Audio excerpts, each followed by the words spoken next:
ओम ज्ञानतिमिरान्धस्य ज्ञानाञ्जनशलाकया चक्षुरुन्मिलितं येन तस्मै श्रीगुरवे नमः।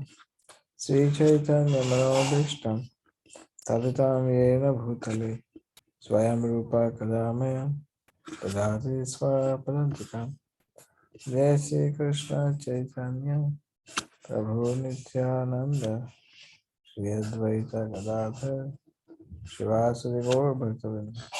हरे कृष्णा कृष्णा कृष्णा हरे हरे, हरे राम राम राम हरे हरे।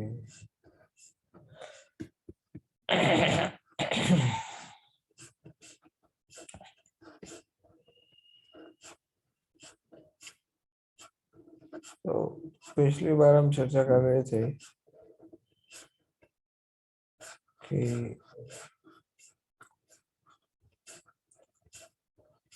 किस तरह से उदर और उपस्थ,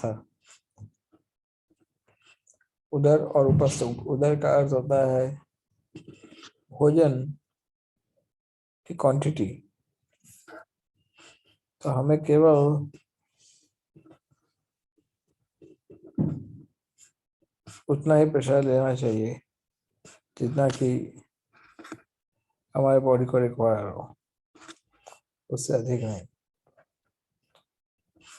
और उपस्थ का अर्थ है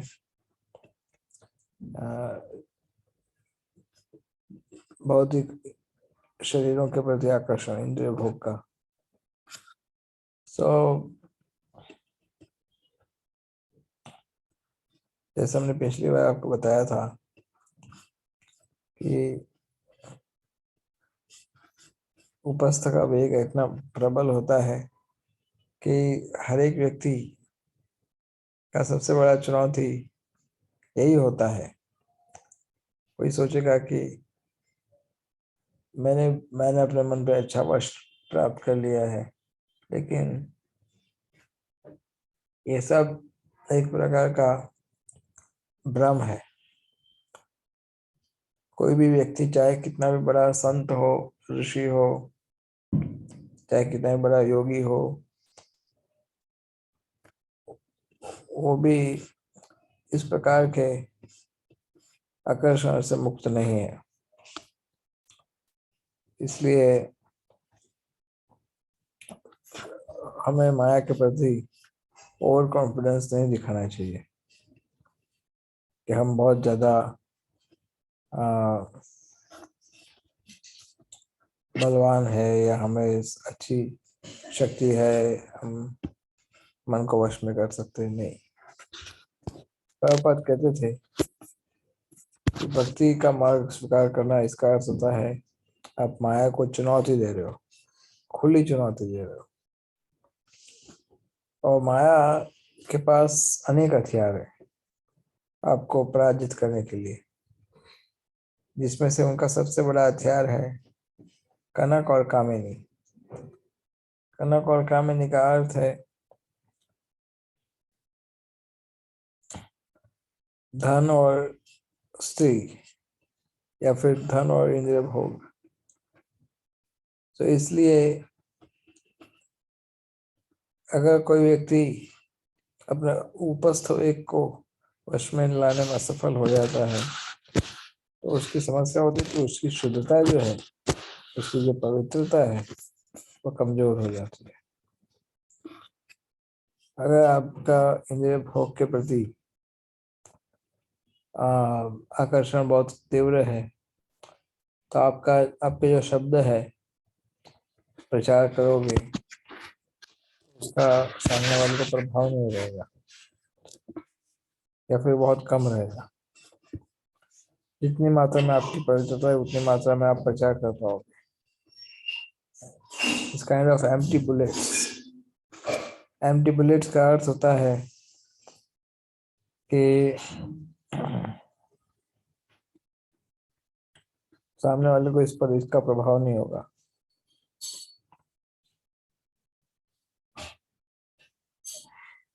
और ऐसा भी माना जाता है कि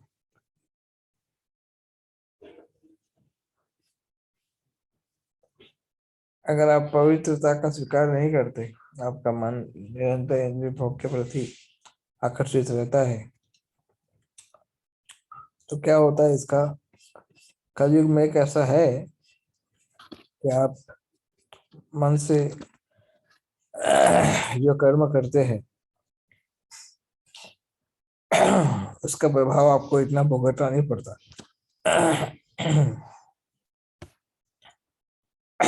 लेकिन अगर आप उसका बार बार चिंतन करोगे तो स्वाभाविक रूप से आप उसका संग करोगे। संग करने वाले व्यक्ति अंततः तो उसकी इच्छा प्रस्तुत करता है। जाए तो विषयान पुंसा संगस्तेषु उपजायते संगा संजायते कामा कामा क्रोधो भी जाएगा। आज अब देखते हो समाज में जो क्राइम्स होते हैं, उसमें जो मेजोरिटी क्राइम्स होते हैं वो सब स्त्री के प्रति आकर्षण के कारण होते हैं।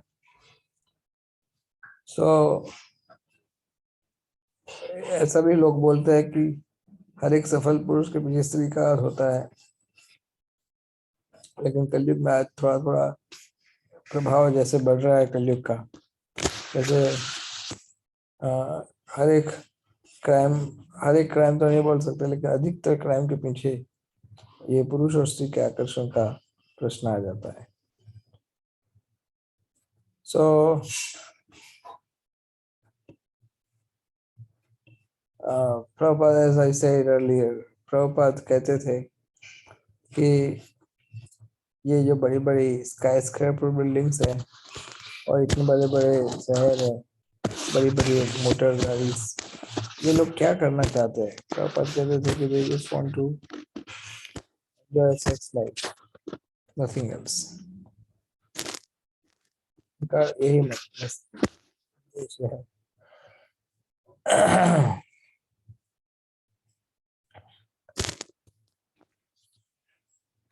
और इसका उपाय भी हमने पहले एक बार संक्षिप्त में चर्चा किया था।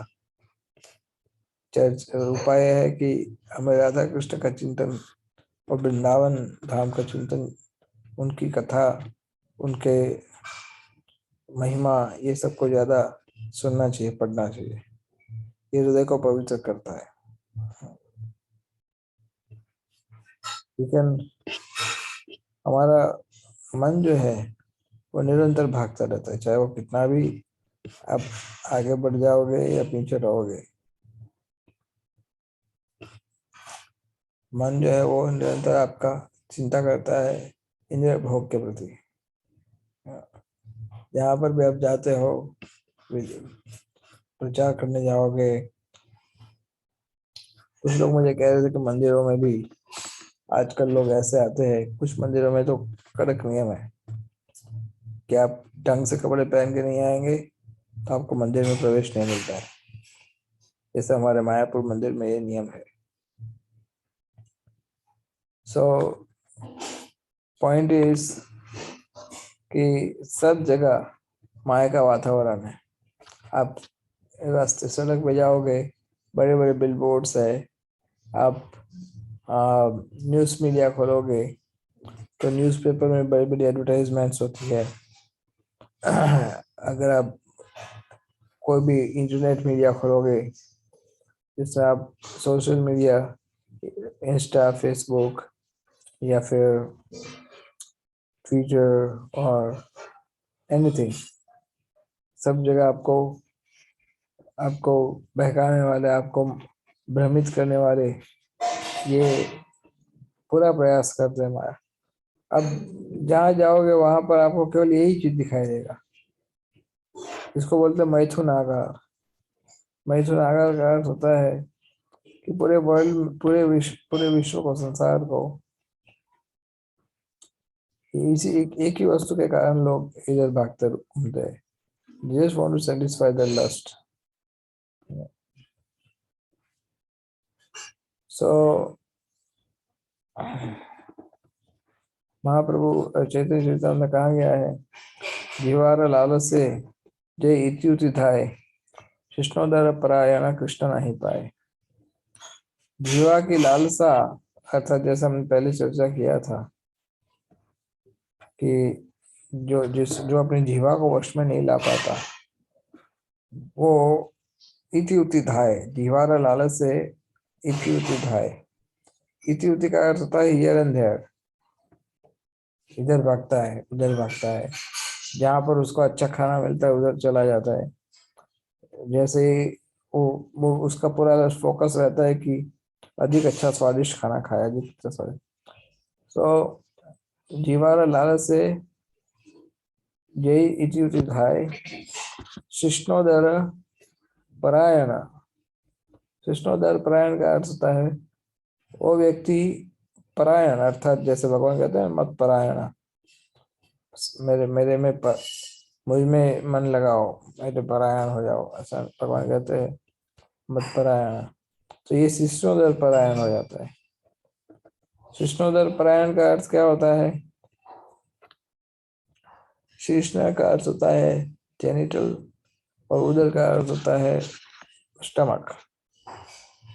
तो शिष्णोदर परायण अर्थात उदर उपस्थ परायण, कृष्ण नहीं पाए वो, उसको कृष्ण प्राप्त नहीं हो सकते, वो व्यक्ति कृष्ण को प्राप्त नहीं कर सकता है।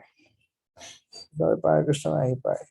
ग्राम्य कथा ना सुनिबे ना कहिबे यार, भालो कस भालो ना खाए यार, भालो ना पड़े। ग्राम की कथा सुनो मत, ग्राम की कथा बोलो मत, अच्छा अच्छा खाने का प्रयास मत करो और अच्छा अच्छा कपड़े पहनने का प्रयास मत करो। ऐसा वैराग्यों के लिए ये इंस्ट्रक्शन दिया है। आप कहेंगे प्रभु जी हम तो थोड़ी वैरागी है, हम तो गृहस्थ है, हम तो साधारण जीव है। ठीक है, लेकिन कम से कम आप कृष्ण कथा पर ज्यादा फोकस करो। ग्राम्य कथा के स्थान पे आप कृष्ण कथा की चर्चा ज्यादा करो। बोलना आवश्यक है, लेकिन उतना ही बोलना चाहिए जो कृष्ण के संबंधित हो।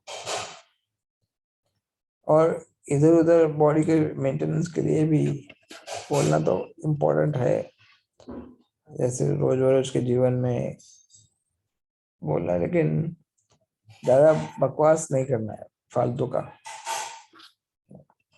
Don't talk too much about material things and don't elaborate your material subject matters।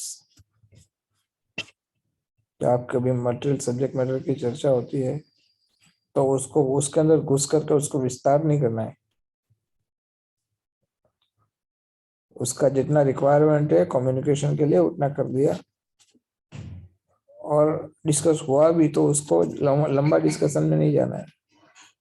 That's okay, you can talk here and there, that's it. Don't talk very elaborate on subject which is not very much directly connected with the Lord. So और इधर उधर की पुस्तकें पढ़ने का भी कोई आवश्यकता नहीं। कई बार लोग सोचते हैं कि मैं इस मंदिर का इनके द्वारा लिखा हुआ ग्रंथों को पढ़ूंगा, ये बाबा का अच्छा है, वो जोगी भोगी का अच्छा है, ये एक व्यक्ति है जिसने मटेरियल स्किल्स के ऊपर या इसके ऊपर या उसके ऊपर ऐसे लिखा है, कोई ऐसा बोल सकता है। But you don't need to read all that. No. There is also unnecessary prajalpa. So, अमानी मानद हया कृष्ण नाम सदा लबे, ब्रज राधा कृष्ण सेवा मानस से करेबे। तो एंड फर्दर आगे चेतावनी में कहा है कि सब मान की इच्छा मत करो, सबको मान दो और निरंतर हरिनाम का जप करो। So well, these are all चेतावत का वैराग्य का वर्णन है। आगे कहते हैं प्रभु कहे पूर्ण जैसे दुग्धेर कलश, सुरा बिंदु पाते क्या ना करे परश। जैसे अगर आप जब भक्ति मार्ग में जुड़ते हो तो सब लोग आपको देखते हैं बार बार बड़ी गहराई से। ऐसे लोग दूसरे को नोटिस करेंगे कि नहीं करेंगे, लेकिन आपको नोटिस करने का प्रयास करेंगे कि क्या आप आपका आचरण ठीक है, क्या आप भक्ति मार्ग में जुड़े हो, तो आप कोई गलती वलती तो नहीं करते हो। तो लोग बहुत ध्यान से आपको देखना चाहते हैं। मान लो कि जैसे दूध के अंदर कोई काला दाग हो, तुरंत पकड़ा जाता है, तो उस तरह से हमें सावधान रहना चाहिए। सो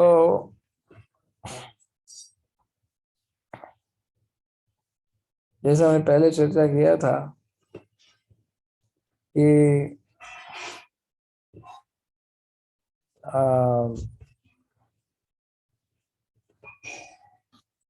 प्रसाद हमें केवल खाना चाहिए किसी अच्छे व्यक्ति के हाथ का बना हुआ, या किसी भगवान के भक्त को, भक्त के घर या उनके द्वारा अर्पण किया गया। तो ये सब चीज आपस में जुड़ा हुआ है, इसलिए हम इसकी चर्चा कर रहे हैं। उदर उपस्था विषय अन्न खाइले मलिन है मन, और मलिन अगर मन होता है तो मलिन मन कृष्ण कृष्ण का चिंतन नहीं हो सकता मलिन मन से।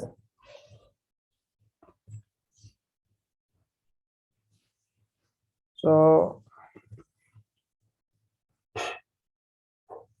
विषय का अन्न नहीं खाना चाहिए। That is one of the core principle. प्रयास करना चाहिए, मलिन मन से कृष्ण का चिंतन नहीं हो सकता। So we should avoid it. So there are many such instructions we should follow। यहाँ तक कि धीरे धीरे गृहस्थ भक्तों को और एक चीज को भी ग्रहण करना सीखना चाहिए कि उनको सरल जीवन जीने का प्रयास करना चाहिए। सरल जीवन का अर्थ क्या होता है? उनका खाना, उनका कपड़े पहनना।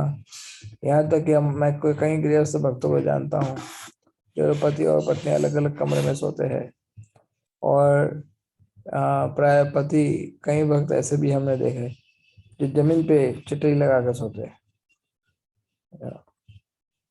तो जब उनको पूछा जाए कि ऐसा क्यों, तो बोलते कि मुझे आवश्यकताओं को कम करना है, जितनी आवश्यकता मेरी कम होगी उतना ज्यादा अच्छा है। So anyways, these are some of the thoughts Chaitanya Mahaprabhu has given to all the devotees who wants to gradually progress in Krishna consciousness.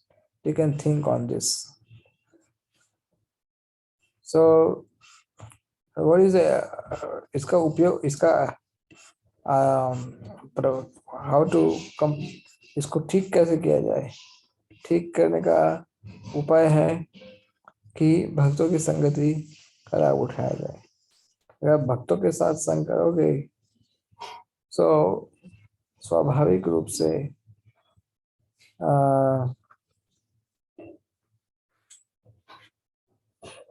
ये प्रभाव जो है माया का, वो कम होता जाएगा। ऐसे अनेक उदाहरण है स्त्री के, उदर के और उपस्थ के अनेक उदाहरण है। जैसे हमने पिछली बार आपको बोला था, सौबरी मुनि का, फिर विश्वामित्र मुनि का, और ऐसे बहुत सारे उदाहरण है जिसमें शास्त्र ये बार बार बताते हैं कि भक्तों को भोजन को लेकर के और इंद्रिय भोग को लेकर के बड़े सावधान रहना चाहिए।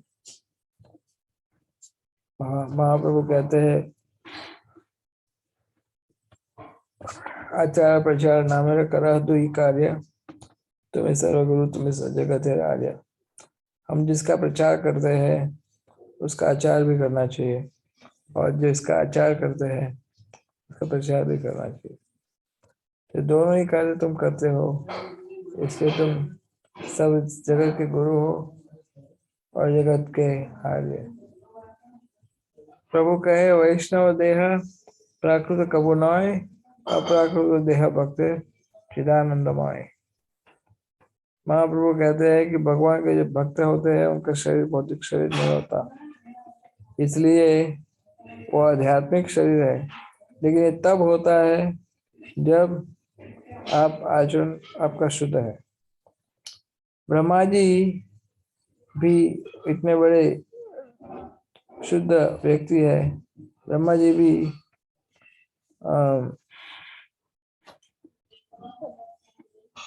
उच्च कोटि के भक्त है, फिर भी उन्होंने अपने आप को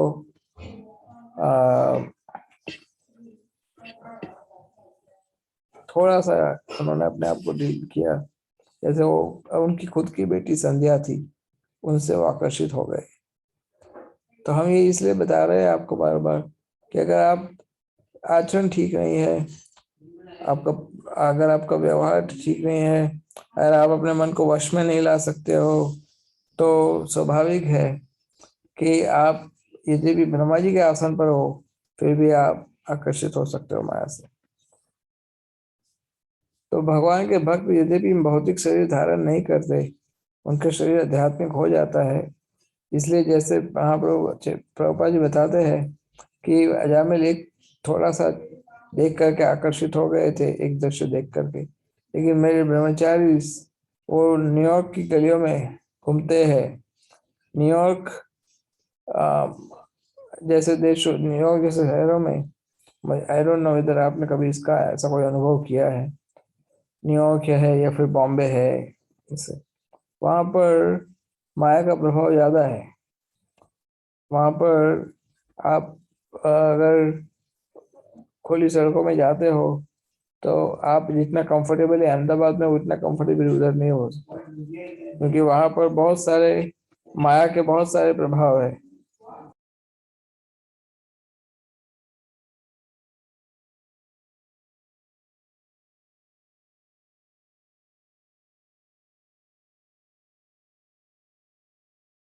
तो वहाँ बहुत प्रभाव है। तो हम जब प्रभुपाद जी का ये वाचन था कि मेरे मेरे शिष्य न्यूयॉर्क की गलियों में घूम रहे हैं और फिर भी वो लोग अपने आचरण को चुस्त पालन कर रहे हैं।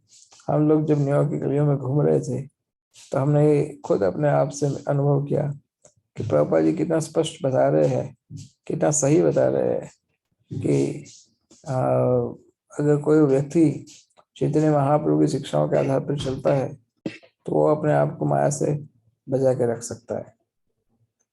सो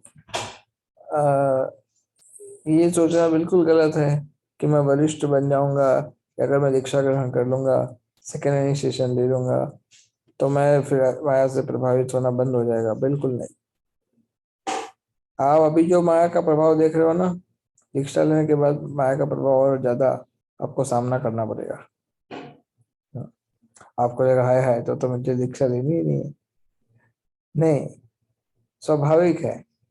जैसे जैसे आपके स्टैंडर्ड्स ऊपर जाएंगे वैसे वैसे आपके एग्जाम्स भी तो कठिन होती जाएगी ना। तो लेकिन भगवान की सहायता अगर आप लेते रहेंगे तो भगवान और गुरु दोनों आपकी सहायता करते रहेंगे, तो आपको कभी माया प्रभावित नहीं कर सकती। प्रभुपाद कहते थे मैं माया को बिल्कुल सामने चुनौती देता हूँ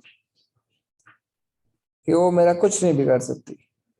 हालांकि हम ऐसा कभी गलती से भी नहीं करना चाहिए, लेकिन प्रभुपाद जी बहुत खुल्लम खुल्ला कहते। क्यों? क्योंकि प्रभुपाद जी को पता था कि वो निरंतर कृष्ण को अपने साथ रखेंगे तो माया उनका कुछ नहीं बिगाड़ सकती। फिर भी प्रभुपाद जी ने एक बार भगवान के सामने, विग्रहों के सामने प्रार्थना किया, हे प्रभु कृपा करके मुझे माया से आकर्षित मत करना।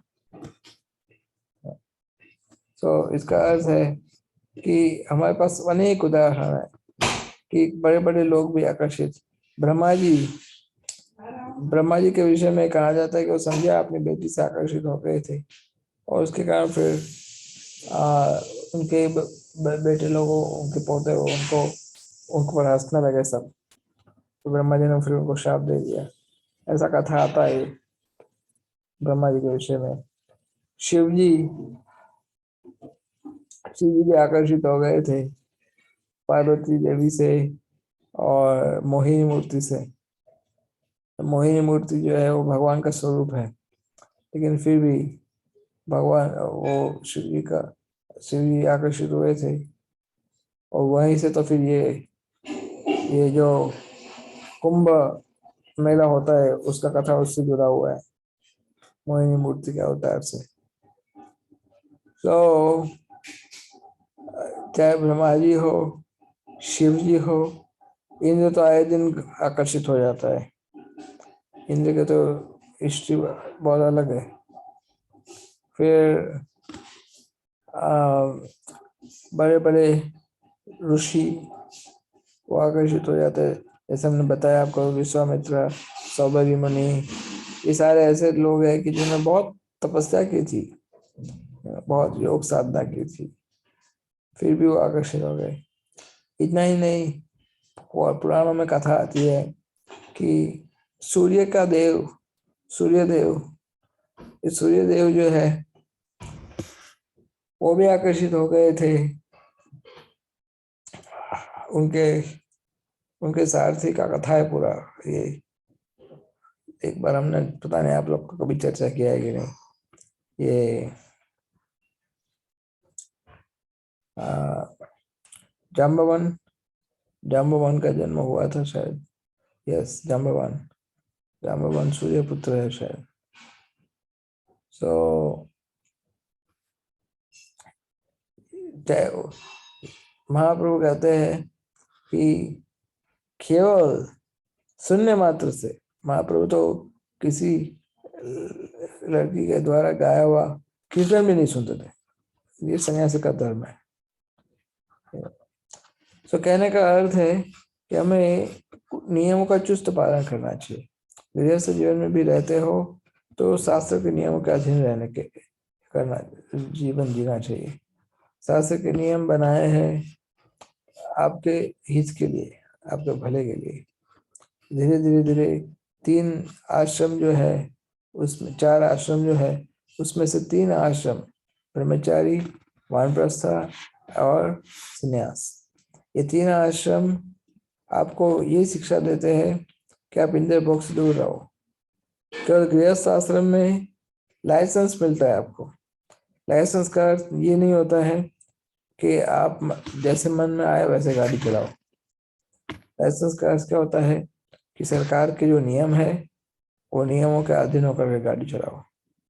तो इस तरह से शास्त्र के जो नियम है वो नियमों का पालन करके आपको गृहस्थ जीवन का पालन करना है।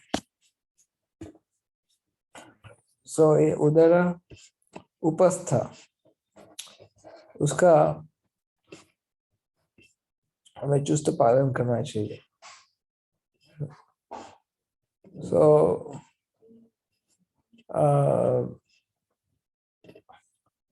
आप ये सोचिए कि अगर आप चाहते हो भगवत कृपा प्राप्त करने के लिए, अगर आप ये सोचिए कि अगर आप चाहते हो वृंदावन की कृपा प्राप्त करने के लिए, अगर आप चाहते हो शुद्ध भक्ति प्राप्त करने के लिए, तो ये आपके लिए बहुत बड़ा अवरोध है। आप कहेंगे प्रभु ये इतना महत्वपूर्ण आनंद भौतिक जीवन में आप इसका अवरोध कैसे कह सकते हो?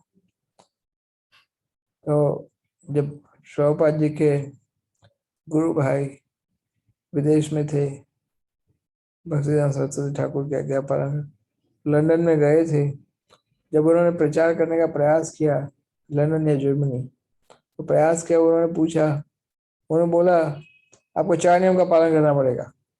और क्या है 4 नियम?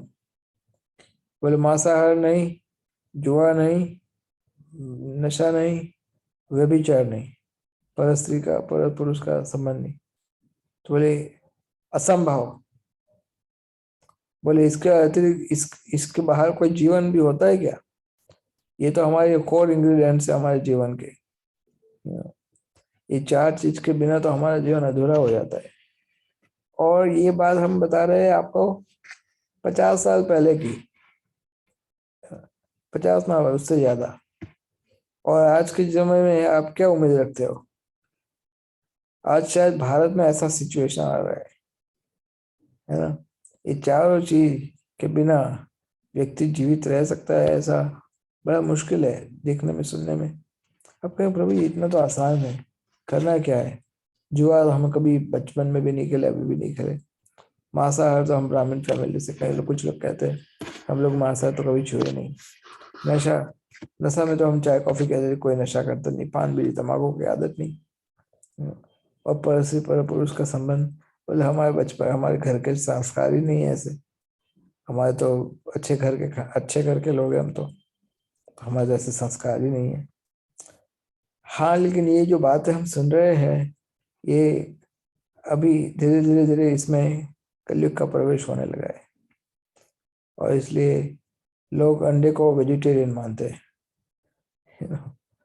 जैसे कहीं हमने एक एक व्यक्ति को पूछा था, तो बोले कहाँ पर थे, बोले मैं जैन ऑमलेट के पास खड़ा था, जैन ऑमलेट वाला था।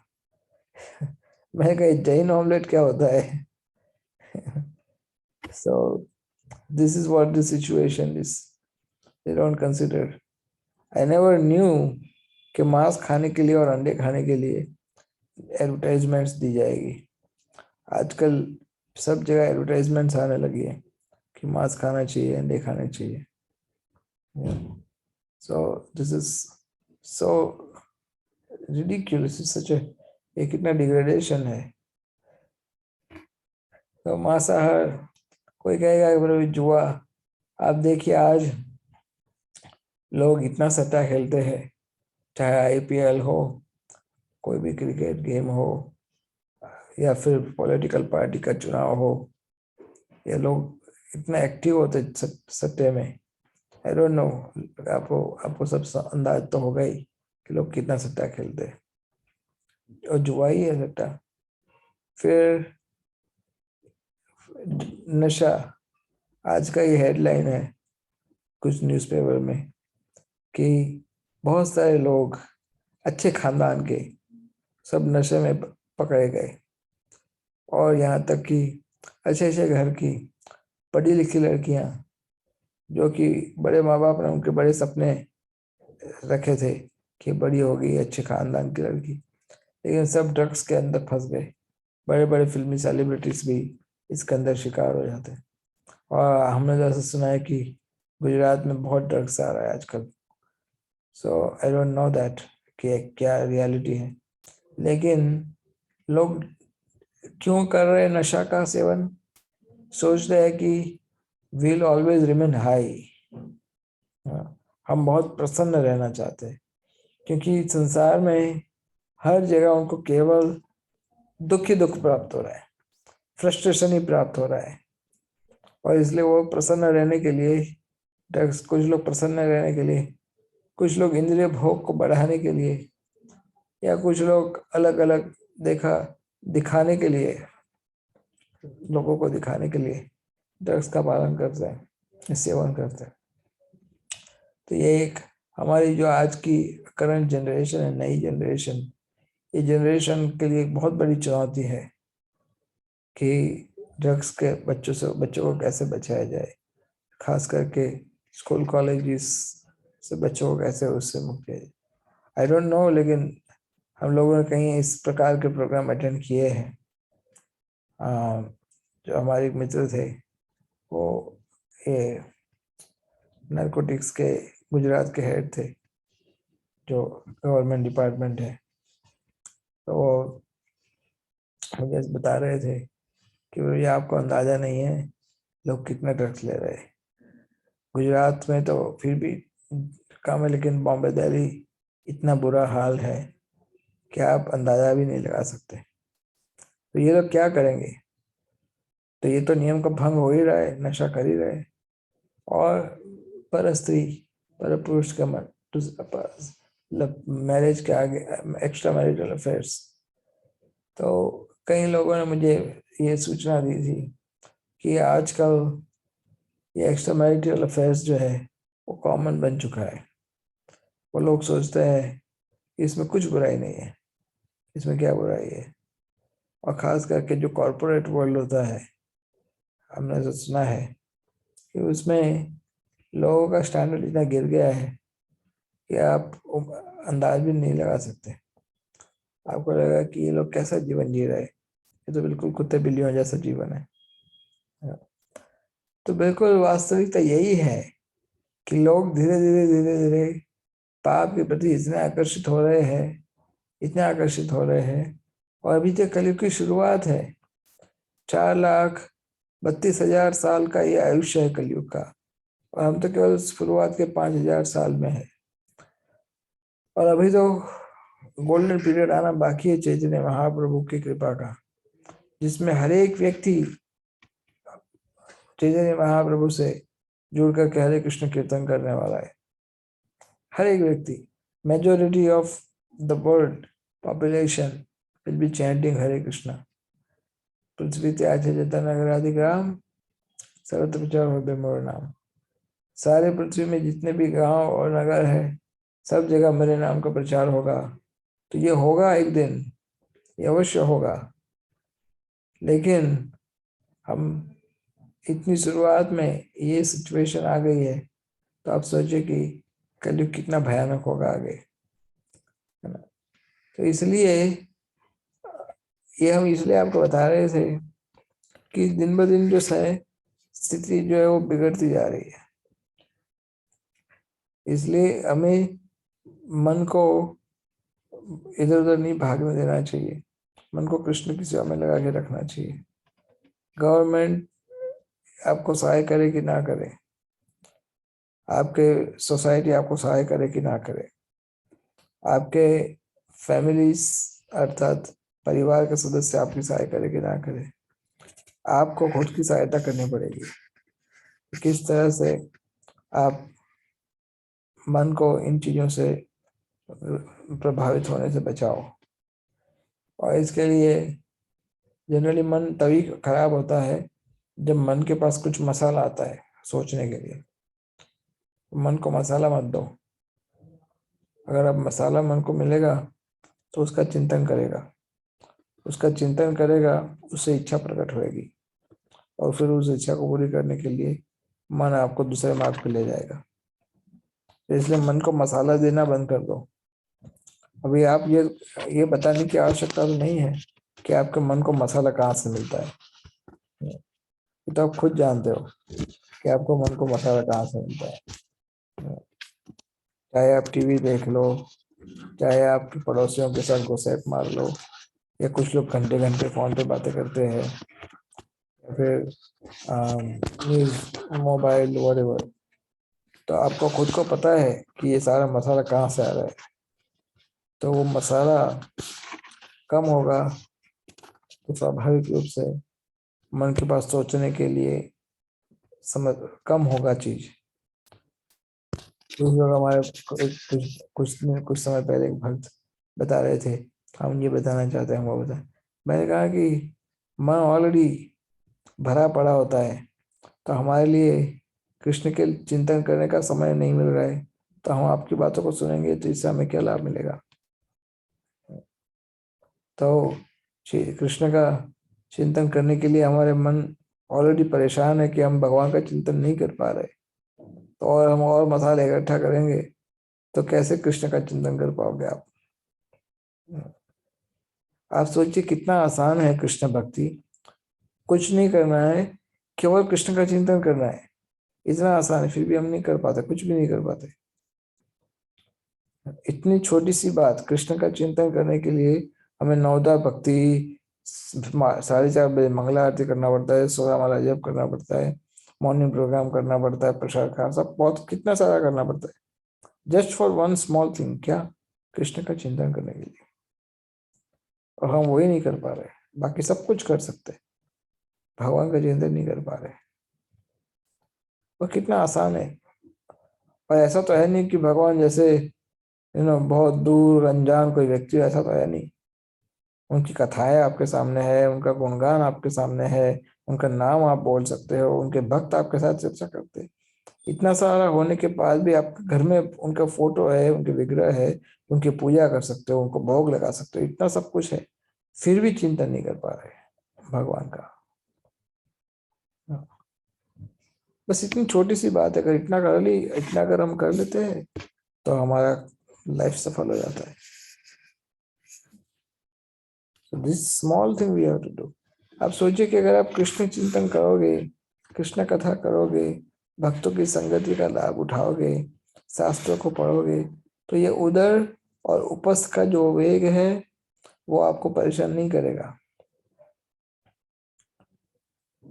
फिर आपको ये भोजन के विषय में जो रहता है ना कि बस खा लाओ और लाओ और लाओ और लाओ, वो चला जाएगा। आपको लगेगा कि ये क्या है, इसके लिए थोड़ी जी रहा हूँ मैं। एक तो यहाँ पर हम लोग कृष्ण का चिंतन करने करने करने में पूरे बाल सफेद हो गए, बूढ़े हो गए, अभी तक कृष्ण का चिंतन नहीं हो रहा है। और अब खाने का सोचेंगे, फॉरगेट इट। फिर आप खाने का आकर्षण अपने आप कम हो जाए। फिर इंद्रिय भोग का आकर्षण, आप सोचोगे कि क्या इंद्रिय भोग, ये तो हमारे मार्ग में सबसे बड़ी बाधा है, क्यों करूंगा मैं इंद्रिय भोग। हाँ। फिर भी जितना बोलना आसान है उतना करना आसान नहीं है। इसलिए ये नहीं सोचना चाहिए कि मैं आगे बढ़ गया हूँ, अब मुझे नहीं परेशान करेंगे कोई, नहीं। आपको यही सोचना चाहिए, माया कभी भी किसी के भी मन को प्रभावित कर सकती है। तो इसलिए हमें सावधानी रखनी चाहिए। अगर आप सावधान रहोगे तो फिर माया आपको परेशान, आप समझ सकते हो। एक बार गौर कृष्णदास बाबा जी महाराज, मैंने आपको बताया था कथा कभी, एक बार गौर कृष्णदास बाबा जी महाराज नवद्वीप में थे, और बाबा जी महाराज को वैराग्य मूर्ति बोलते हैं, साक्षात वैराग्य मूर्ति है, इतने वैराग्य मूर्ति है। एक बार वो अपने मित्र के साथ बैठे थे, और वहां पर एक छोटी सी, करीब 12-14 साल की, एक बहुत क्यूट सी एक बालिका, लाली, वहां पर आई थी उधर। और बड़े, उन्होंने कहा दादा, दादा मीन्स बाबा, बंगाली में बाबा बोलते हैं। बाबा का जो ग्रैंड फादर होता है ना, ग्रैंड फादर, ऐसे पापा को भी बाबा बोलते हैं। तो बोले ग्रैंड फादर को, बोले कब बाबा, आ, मैं आपके लिए खीर बना रही हूँ, मैं आपको खीर देने आ सकती हूँ, आप खीर खाएंगे। तो बाबा ने उस लड़की की ओर देखा, फिर कहा बाबा बताइए ना, आप खाएंगे। तो बाबा ने देखा, फिर से जवाब नहीं दिया। फिर बोला बाबा आप बताइए ना। 2-4 बार उनके साथ जो एक मित्र थे, उन्होंने कहा आप उत्तर क्यों नहीं दे रहे, ये लड़की इतना प्यार से आपको पूछ रही है कि आप इनको भोग ले, तो उत्तर क्यों नहीं दे रहे, तो उत्तर दे ही नहीं रहे। वो लड़की निराश होकर के चली गई, बाबा कुछ बोले ही नहीं। बाजू वाले लोग सोचेंगे फिर कैसा कठोर आदमी है, ये छोटी सी बच्ची है, प्यार से पूछ रही है कि खीर बना के लाती हो तुम्हारे लिए, और उसको बिल्कुल निराश करके छोड़ दिया। तो बाबा ने कहा तो तुम क्या जानते हो, ये लड़की थोड़ी थी, ये तो माया देवी थी, ये साक्षात माया देवी थी। तो बोले कैसे, बोले जाओ चेक करो, नव पूरे गांव में ये लड़की कहाँ रहती है, चेक करो। तो किसी को पूछा, बोले ऐसी कोई लड़की है ही नहीं इस गांव में। तो साक्षात माया देवी थी। तो माया कोई भी स्वरूप लेकर के, छोटी बच्ची का रूप लेकर के भी आपके सामने आ सकती है। इसलिए ये नहीं सोचना चाहिए कि माया क्या स्वरूप ले सकती है, माया कुछ भी ले सकती है। माया आपको अलग अलग प्रलोभन दे सकती है। आज हम किसी के साथ चर्चा कर रहे थे कि कोई व्यक्ति किस तरह से माया के चंगुल में फंस सकता है। और जब ये खास करके जब भगवान के भक्त होते हैं, उनका आत्मविश्वास इतना बड़ा होता है, लेकिन कब वो कोई उनको ऐसा बोले कि प्रभु आप माया से प्रभावित हो रहे हो, तो उसको विश्वास ही नहीं करता है। वो सोचता है कि आप मुझे सिखाओगे, माया से प्रभावित मैं हो रहा हूँ या आप, बोले आप मुझे मत सिखाओ, मैं सब जानता हूँ, माया से प्रभावित मैं कभी नहीं हो सकता, मैं माया से प्रभावित कभी नहीं हो सकता। ऐसा सोचते सोचते, ऐसा बोलते बोलते वो कहाँ से कहाँ पहुंच जाते हैं, इनको पता ही नहीं पड़ता है। यहाँ तक कि उनका पतन हो जाए फिर भी वो ऐसा ही बोलते रहते हैं कि मैं माया से प्रभावित कभी नहीं हो सकता। और जब फिर थक जाएंगे, फिर उनको पता पड़ेगा कि मैं माया से प्रभावित हो चुका हूँ, तो बोलते हैं कि सब कुछ बेकार है, सब कुछ बेकार है, कहीं पर कोई फायदा नहीं है, बेटर माया ही अच्छा है। तो इसलिए भक्तों को ये उधर उपस्थ वेग से बचना चाहिए, नहीं सोचना चाहिए कि माया हमारा कुछ नहीं बिगाड़ सकती। यू डोंट थिंक दैट, ऐसा कभी नहीं सोचना चाहिए। भगवान चैतन्य महाप्रभु बहुत स्पष्ट थे, उन्होंने कभी भी परस्त्री संबंध को एक्सेप्ट नहीं किया किसी के द्वारा।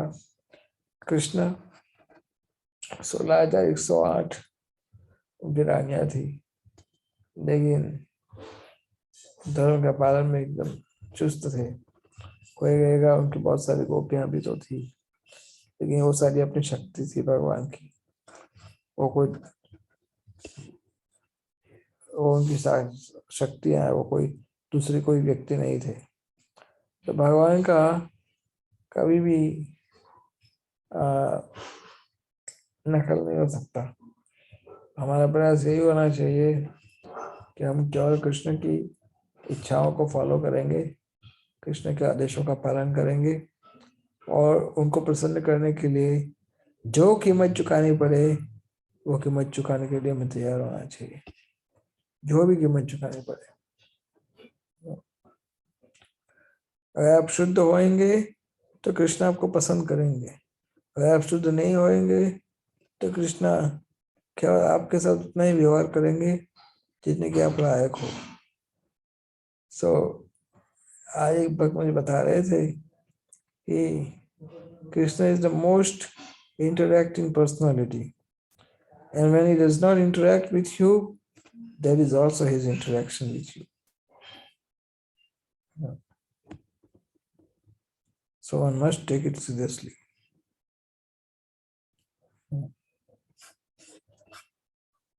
So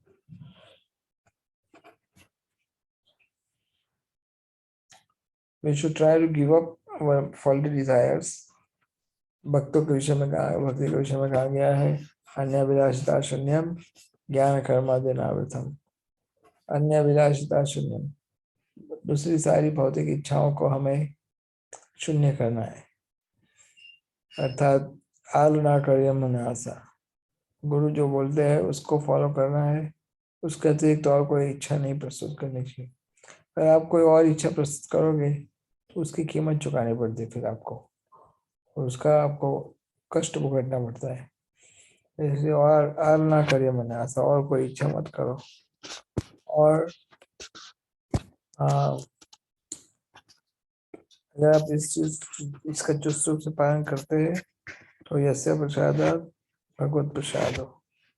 आपके गुरु आपसे प्रसन्न होंगे तो भगवान आपसे प्रसन्न होंगे।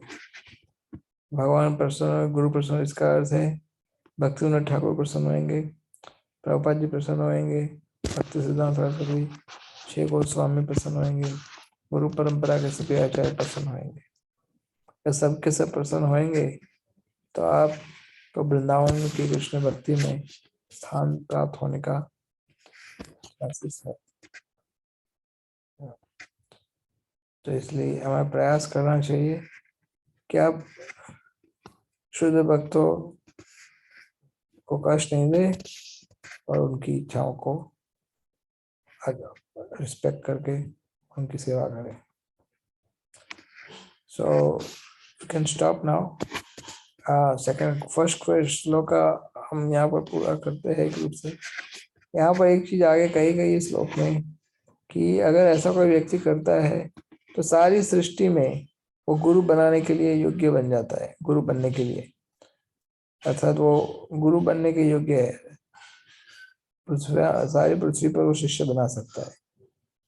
वाचो वेगम मनसा क्रोधो वेगम जिह्वा वेगम उदरोपस्थ वेगम एतान वेगान यो विषय धीरा, जो है धीर व्यक्ति इस प्रकार के सब वेगों को कंट्रोल में कर सकता है। सर्वम अपीमाम पृथ्वीम शिष्यात, और व्यक्ति सभी पृथ्वी पर, सारी पृथ्वी पर शिष्य बनाने के योग्य हो सकता है। इसका अर्थ ये नहीं है कि ये सब पालन करना है हमें शिष्य बनाने के लिए कि प्रभु हम ये सब पालन करेंगे तो फिर मेरे शिष्य बढ़ जाएंगे, नहीं। इसका अर्थ है कि आप अपने आप को शुद्ध करोगे तो आप इतने शुद्ध हो जाते हो कि आप गुरु बनने के लिए भी तैयार हो सकते हो। अगर आपको आपके गुरु चाहे तो आप गुरु बन भी सकते हो। कहने का तात्पर्य है कि आप शुद्ध भक्त बन सकते हो। भगवान के 3 वेगों को सहन करना चाहिए। आपको कहेगा प्रभु ये कृष्ण भक्ति का मार्ग हमने सोचा था तो बहुत सरल है, आप लोगों ने पहले हमें बताया नहीं था कि यहाँ हम भक्ति में जुड़ेंगे तो इतने सारे नियमों का पालन कराएंगे। बोले इससे तो अच्छा है कि भाई हम जैसे तो वैसे ही चाहिए, इतने सारे नियम है ही कहाँ। हमने तो आपको बताया सरल मार्ग है, कृष्ण का चिंतन करो बस, और कुछ करने का हम बोलते ही नहीं। अपने आप सब, मुख में राम बगल में छुरी, तो बगल में छुरी तब तक रहती है जब तक मुख में राम नहीं होता है। जैसे ही राम आएगा मुख में तो छुरी गिरना आवश्यक है, और छुरी गिरी जाएगी फिर। तो इसलिए ये आपको तय करना है कि आपको भगवान के शुद्ध भक्त बनना है कि नहीं बनना है।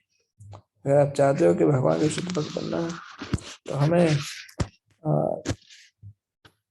भगवान की प्रसन्नता के लिए जो कुछ त्यागना पड़े वो त्यागना चाहिए, जो कुछ स्वीकार करना पड़े वो स्वीकार करना चाहिए।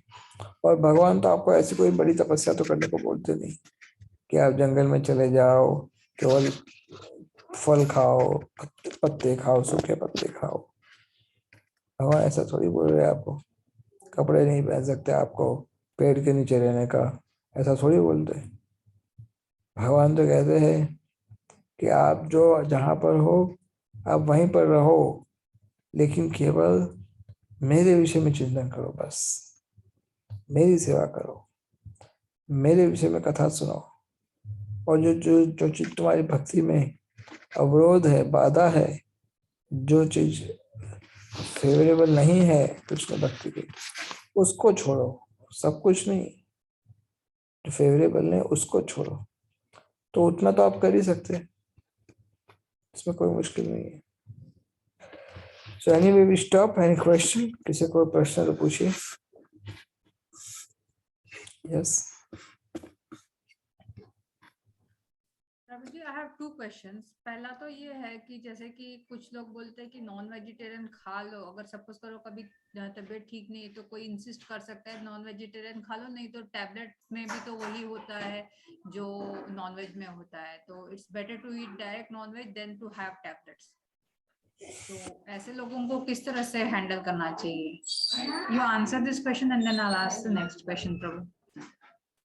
या there is a personal choice.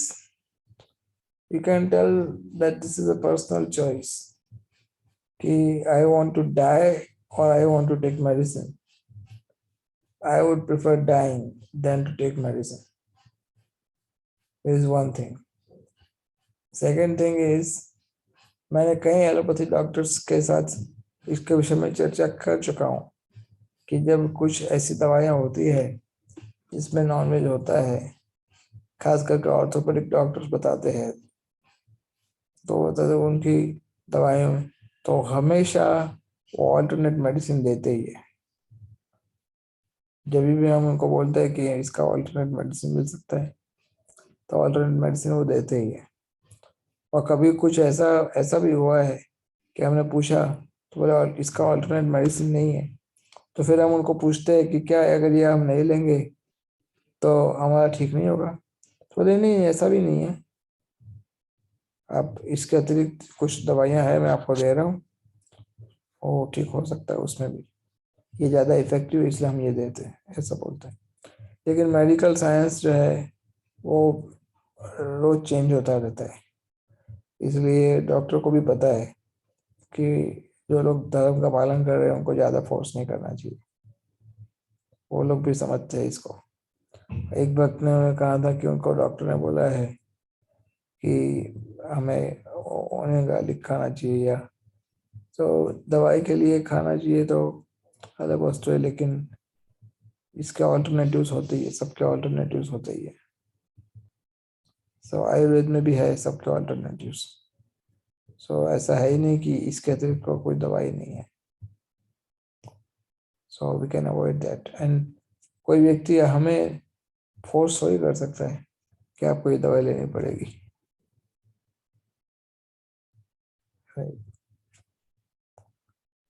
So all question. Yeah, Prabhuji, relating those 4 regulative principles, अगर कोई नॉन डिवोटी ये बोले कि आपके लाइक नियमों के बारे में, जैसे कि स्पेशली दिस इलिसिट रिलेशन के बारे में अगर बोला जाए, तो बोलेंगे कि जैसे अगर हम एग्जाम्पल्स भी देते हैं, या अगर उन लोगों ने एग्जाम्पल पढ़े होते हैं ब्रह्मा जी या शिव जी या जो भी विश्वामित्र के, तो बोलते कि when they are having such relation, then why not we? They can think in that way. Even devotees also, वो बोलते कि अगर उन लोगों से भी गलती होती तो हमसे भी कभी गलती हुई तो क्या हुआ? So is how to handle such type of people or such mentality? When themselves they are saying that गलती हुई, तो गलती का अर्थ होता है कि you are making mistake. Yeah. The second thing is that when you are quoting Shivji and Brahmaji, they never had any extramarital affairs. They were not so down or cheap that they were having a relation outside marriage. We consider outside relation is a cheap, it's the lowest. Yeah. So, and as far as devotees are concerned, तो devotees अगर माया से प्रभावित कभी होते भी है और हम होते तो क्या फर्क है? तो ये फर्क ये है कि वो डिवोटी जो है वो क्षिप्रम भवति धर्मात्मा सस्वच्छांतिम निगच्छति। भक्त अगर गलती करता है तो जल्दी से अपने आप को सुधार भी सकता है, लेकिन तुम नहीं सुधर पाओगे, तुम ज्यादा गिरोगे। भक्त जो है उसको रिपेंट होता है, उसको शौक होता है, उसको दुख होता है, और इसलिए वो सोचता है कि आज के बाद मैं ऐसी गलती कभी नहीं करूंगा। फिर भगवान की सहायता भी करते हैं। भगवद गीता में इसके विषय में भगवान कहते हैं, अपि चेत सुदुराचारो भजति माम अनन्य भाग साधुरेव समन्तव्य। सम्यक व्यवस्थित हो। अगर कोई व्यक्ति गलती करने के बाद पछताता है और फिर वापिस अपने आप को जोड़ देता है कृष्ण भक्ति में शुद्ध रूप से, तो उसको साधु मानना चाहिए, चाहे वो व्यक्ति दुराचारी हो फिर भी। ऐसा भगवान का वचन है।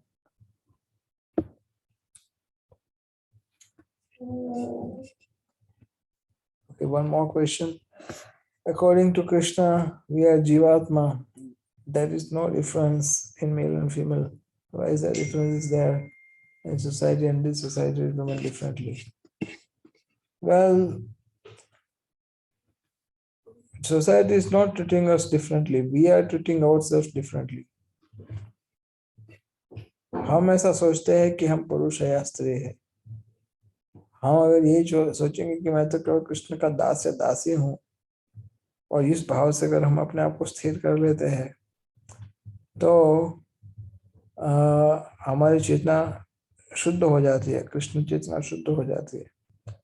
फिर स्वाभाविक रूप से भगवान की दृष्टि में एक समान ही है, भक्तों की दृष्टि में, चाहे वो स्त्री हो या पुरुष। जैसे प्रभुपाद जी ने, उनकी शिष्या थी यमुना देवीदासी, यमुना माता जी, उनके द्वारा गाया हुआ जो गोविंदम है वो हर एक मंदिर में श्रृंगार दर्शन के टाइम पे बजाया जाता है। और प्रभुपाद जी ने जब पहली बार ये सुना था गोविंदम आदिपुरुष, तो उनकी आंखों में से आंसू आने लगे थे। तो प्रभुपाद जी ने इस प्रकार का डिफरेंस कभी नहीं दिखाया था पुरुष और स्त्री का। लेकिन ये ब्रह्मा जी की द्वारा बनाई हुई रचना जो है, शरीर का जो मैन्युफैक्चरिंग है, ये पुरुष और स्त्री का दोनों का अलग अलग है। और इसके कारण पुरुष जो है वो कठोर प्रकृति के होते हैं, और स्त्री जो होती है वो आश्रित होने की मानसिकता रखते हैं। तो इसलिए ये स्त्रियों का गलत नहीं है विचार। एक्चुअली जो स्त्रियां हैं, अगर वो संरक्षण में रहते हैं, चाहे अपने पिता के, पति के या पुत्र के, ये उनका नेचर है कि संरक्षण में रहना, और यही उनके लिए उनका मान इसमें ही बढ़ेगा। अन्यथा उनका मान कम हो जाएगा, जैसे आजकल हो रहा है। स्त्रियों का मान क्यों कम हो रहा है? क्योंकि लोग उनको व्यक्ति नहीं समझते, उनको वस्तु समझते। तो इसलिए मान कम इसलिए हो रहा है क्योंकि वो लोग शास्त्र का जो सिद्धांत है उसको ठीक से फॉलो नहीं करते। वैदिक संस्कृति जितना रिस्पेक्ट स्त्रियों को दे रही है, उतना कोई भी संस्कृति स्त्रियों को रिस्पेक्ट नहीं देती है। तो इसलिए वर्तमान जो सोसाइटी है उसका प्रॉब्लम यह है कि वो वैदिक संस्कृति को फॉलो नहीं कर रहे, इसलिए वो लोग स्त्रियों को एक्सप्लॉइट करने के पीछे है, या फिर स्त्रियों को अपमानित करने के पीछे है। स्त्रियों का मान नहीं है उनके प्रति, उनके लिए। लेकिन वैष्णव समाज में स्त्री बहुत बड़ा काम करती है, बहुत रिस्पेक्ट उनको प्राप्त होता है स्त्रियों को। शास्त्र कहते हैं कि जहाँ स्त्री की सुरक्षा नहीं होती या स्त्री प्रसन्न नहीं होती, उस स्थान पर क्या होता है? विनाश हो जाता है, ऐसा शास्त्र का विधान है। और कलयुग में आप देख रहे हो कि कितने सारे विनाश होते रहते हैं रोज। कभी कोविड डेल्टा आता है, कभी ओमिक्रॉन आता है, कभी ये आता है। आप देखो रोज नई नई चीजें आती है। What is this? This is because women are not protected, cows are not protected, brahmanas are not protected, children are not protected, and old age people are not protected. This is the reason. Society has to pay for it. So इसलिए male female में आत्मा की दृष्टि से कोई अंतर नहीं है, लेकिन शरीर की दृष्टि से अंतर अवश्य है। अगर अग्नि को मक्खन के बाजू में रखा जाएगा तो मक्खन पिघलेगा, उसमें कोई संदेह नहीं है। तो इस तरह से अगर दोनों ही शरीरों के प्रति उचित नियमों का पालन नहीं होगा तो फिर ये समाज की व्यवस्था ठीक नहीं रहेगी।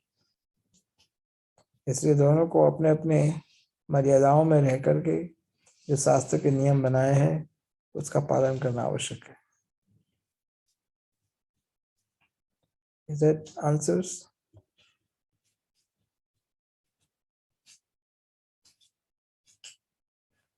Any more questions?